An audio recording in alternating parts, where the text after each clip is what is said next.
Hey, welcome to The Explainer. Today, we are diving into something I think we've all felt, that feeling of being completely stuck. You want to make a real, meaningful change in your life, but you just can't seem to get the wheels turning.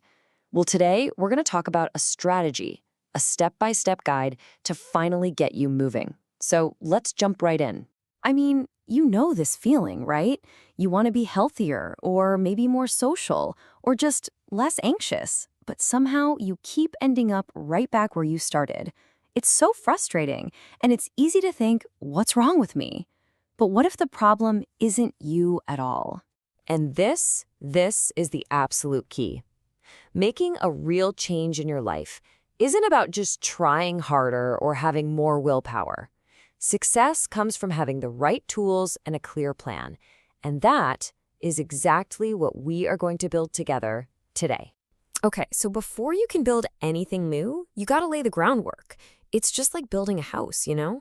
You can't just throw up the walls and hope for the best. You have to start with a really solid base. Think of it just like this. Any change that's actually gonna last needs something strong to rest on. Without that solid foundation, whatever progress you make, well, it's probably gonna crumble the first time you hit a rough patch. So what exactly goes into this foundation?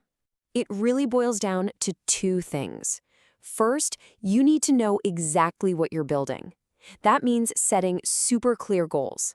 And second, you need the fuel to keep building when things get tough. That's all about understanding and maintaining your motivation. Let's tackle that first part. To get where you're going, you need a map. It's as simple as that. So our first tool is all about taking those kind of vague wishes for change and turning them into a concrete, actionable plan that you can actually follow day by day. We all start with goals like these, and look, they're not bad goals, but they're fuzzy. How do you know when you've hit less anxious? Is more friends 2 friends, 10 friends? They're more like wishes than actual achievable goals. And this shift in thinking is a total game changer. Turning a wish into a clear destination on a map makes all the difference. When your goals are specific and manageable, your chances of actually getting there go way, way up.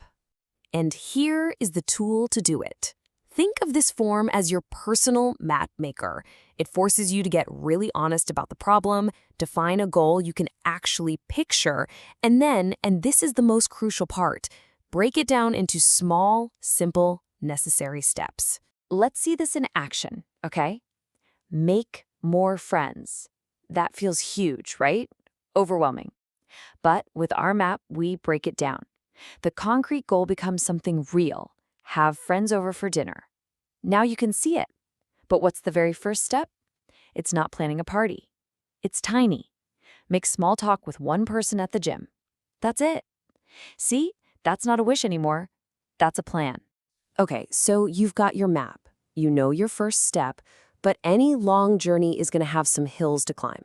That brings us to our second tool, which is all about navigating your motivation, the fuel that's going to keep you going when the road gets a little bumpy. This is so important to remember. Your motivation isn't a switch that's just on or off. It's going to fluctuate. Some days you'll feel like you can take on the world, and other days you'll just want to stay in bed. That is completely normal. It is not a sign that you are failing. It's just part of being human.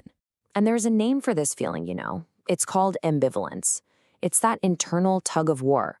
Part of you really wants to change, but another part of you finds comfort in what's familiar, even if that familiar thing isn't really making you happy.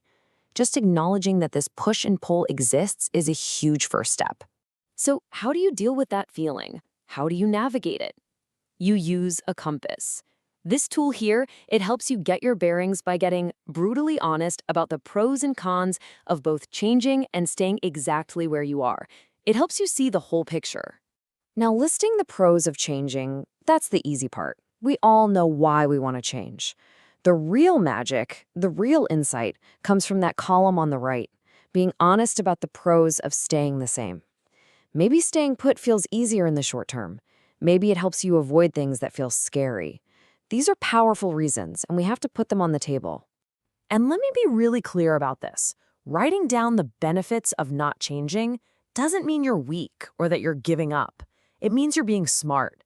You're getting a handle on what's really holding you back. Once you understand those reasons, you can actually address them and strengthen your commitment to move forward. All right, we have covered a lot of ground here. We've talked about laying a solid foundation for change, and we've got 2 incredible tools in our toolkit. So let's bring it all together and focus on what you can do, like right now. So here is the whole strategy in a nutshell. You need your map to turn those big fuzzy wishes into a concrete step-by-step plan. And you need your compass to navigate those ups and downs in your motivation by really understanding all the forces at play. And that's really the big secret. Getting unstuck doesn't require some massive, heroic leap of faith. It's not a movie montage. It's a process. It's about the quiet, consistent work of taking one small, intentional step, and then another, and then another. So I'm going to leave you with this question. Forget about the giant mountain you feel like you have to climb, just for a moment. Using these tools, what is the one tiny, totally manageable first step that you can map out for yourself today? Because that is where real change always begins.